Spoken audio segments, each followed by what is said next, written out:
रहस्यों से जुड़ी कहानियां पढ़ने में दिलचस्प लगती है, लेकिन कुछ रहस्य ऐसे भी होते हैं जो होते तो काल्पनिक है, लेकिन वास्तविकता बनते देर नहीं लगती। रहस्यमय दरवाजा। रहस्यमयी दरवाज़ एक ऐसी ही जबरदस्त कहानी बेस्ड कहानी है जो आपको रोमांचक एहसास करवाएगी। एक छोटा सा गांव था। उसी गांव में कार्तिक नाम का एक लड़का रहता था। उसे पढ़ाई में कोई दिलचस्पी नहीं थी। वह ज्यादातर जंगल में पेड़ पौधों के बारे में जानकारी जुटाने का इच्छुक था। इसके लिए वह कई घंटों जंगल अकेले ही निकल जाया करता था। उसके पिताजी को उसका जंगल घूमना पसंद नहीं था। वह उसे आवारा लड़का समझते थे।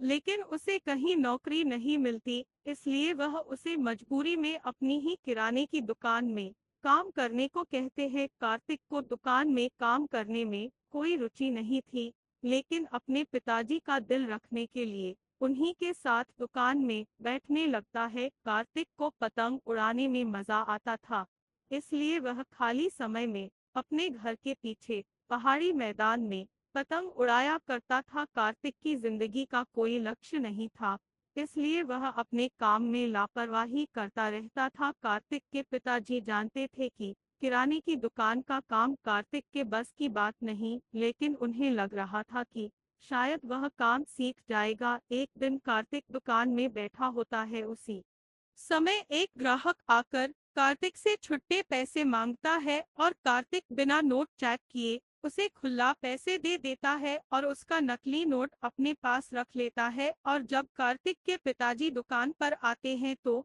वह नकली नोट उनके हाथ लग जाता है, और जब उन्हें सारी बात पता चलती है तो वह गुस्से से कार्तिक को दुकान से निकाल देते हैं और कहते हैं, तुम दोबारा दुकान पर मत बैठना। कार्तिक को अपने पापा की बात बुरी नहीं लगती। दरअसल उसे दुकान में बैठना बिल्कुल पसंद नहीं था और वह चाहता था कि उसके पापा उसे दुकान में न बुलाएं। कार्तिक अपने घर पहुंचकर अपनी पतंग लेकर पहाड़ी के किनारे आ जाता है और वहीं वह अपनी पतंग उड़ाने लगता है। पतंग उड़ाते वक्त हवाएं तेज हो जाती है। कार्तिक की पतंग आसमान में लहराने लगती है। रहस्यमय दरवाजा। इमगे बीवाई अंज फ्रो पिक्सब।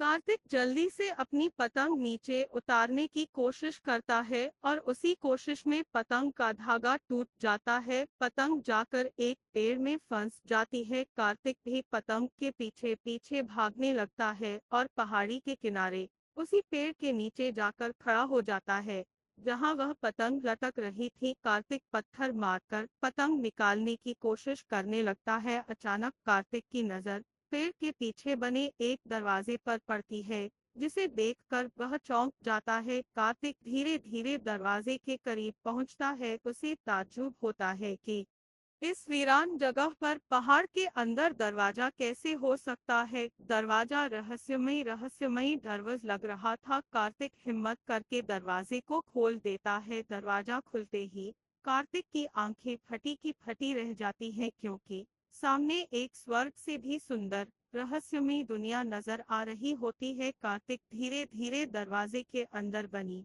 सीढ़ियों से उतरने लगता है।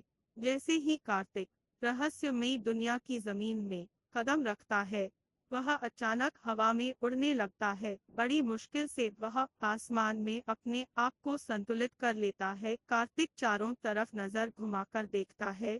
उसे कई जानवर, पेड़ पौधे और इंसान हवा में उड़ते नजर आ रहे होते हैं, और तो और बड़े बड़े घर हवा में उड़ रहे होते हैं, जिनमें सोलर पैनल लगाए गए थे। सूरज की सहायता से चार्ज करके घरों में विद्युत प्रदान की जा रही थी। कार्तिक ऐसी नायाब तकनीक का नमूना देखकर हैरत में पड़ जाता है। दरअसल ये दुनिया पृथ्वी से बिल्कुल उलट थी। जो चीज आसमान में उड़ने वाली थी, केवल वही जमीन पर चल सकती थी, क्योंकि यहाँ गुरुत्वाकर्षण बल की कमी थी, जिस वजह से जमीन पर चलने के लिए पंखों की आवश्यकता होती थी।